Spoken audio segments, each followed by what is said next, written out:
Hello and welcome back to the Xbox Hut. Just last week I told a horror story about getting owned by an auto-flush toilet. But there's more. You see, I like to wash my hands thoroughly, but apparently the dude next to me thought he would just get his hands wet only, and then proceeded to fling his hands around like an orangutan, splashing dick water on my face. I really wanted to lay him out, but I wouldn't do something like that over something so minor. Instead, it played out in my head like this.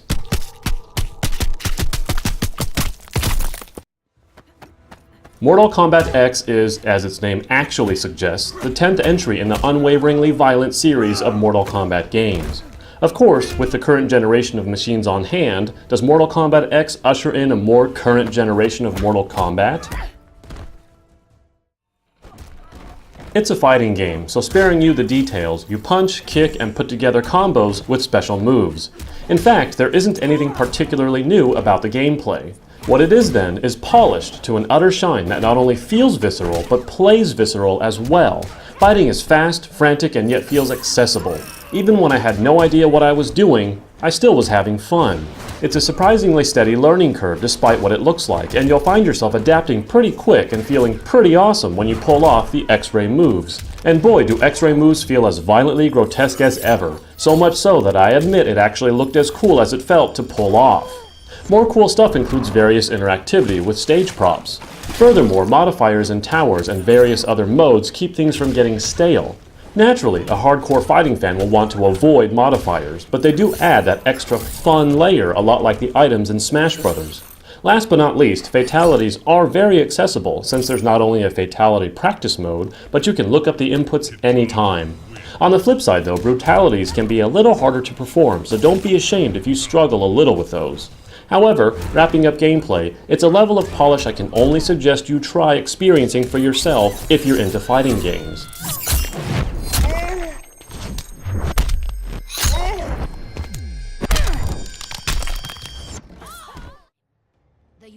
You might think that as a fighting game, it's short on content, but you'd be wrong. The story mode may only last 3 to 4 hours, more on that later, but then you realize that you'll be spending most of your time in the towers. From constantly changing online towers to the thumb-injuring Test Your Might tower to the classic arcade-style tower complete with character endings, you'll lose hours beating up other players in the roster. On the topic of the roster, it's a good size, and you'll find a character you like amidst the classics and newcomers, and their fighting variations provide different, albeit slightly, ways of using them. Also, the crypt makes its return, and is actually a fun way to unlock things, being required to unlock many brutalities. There's also factions, which is mostly superficial except for invasion boss fights, and let me just say, these are not meant for the weak of will.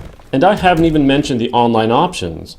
The only qualm I have with content then is the stages. And by that I mean in quantity.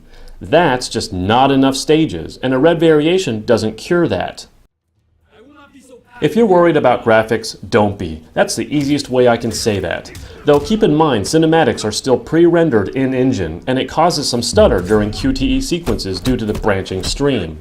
Additionally, some odd inconsequential hiccups occur more often than not during simple things like winning a round and X-rays. Yet, looking at the whole, this is current gen, and it shows where I least expected it, the story mode. You are treated to fantastic motion capture, good voice acting, and an actual story. It isn't the best story on its own, but instead, it's the best story mode in a fighting game ever put together. Credit given where credit is due, I implore you to play through story mode.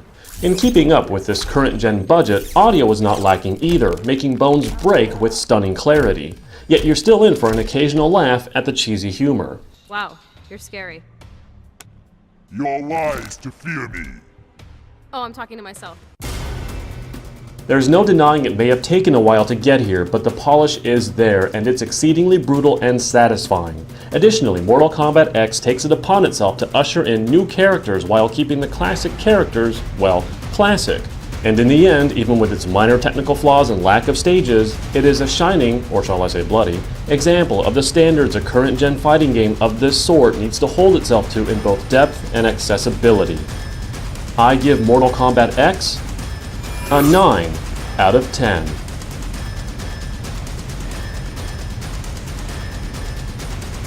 That's it for today. Subscribe for more Xbox One content patched into your brain. See you next time on the Xbox Hut.